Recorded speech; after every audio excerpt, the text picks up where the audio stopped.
আমার নাম তানজিলা আফরিন নামিলা। আমি একটি কবিতা আবৃত্তি করব। কবিতাটির নাম ভয় পেও না।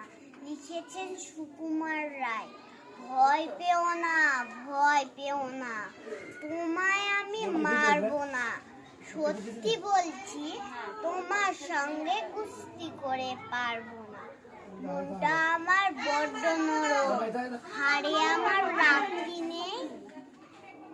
তোমায় আমি চিবিয়ে খাবো, এমন আমার সাধ্যি নেই। এসো এসো, পথে এসো, বাস করে যাও 4টি দিন। আদর করে শিকই তুলে রাখবো তোমায় রাত্রি দিন। হাতে আমার মোহর আছে, তাই কি হেতাই থাকবে না? মোহর আমার হালকা এমন, মারলে তোমায় লাগবে না।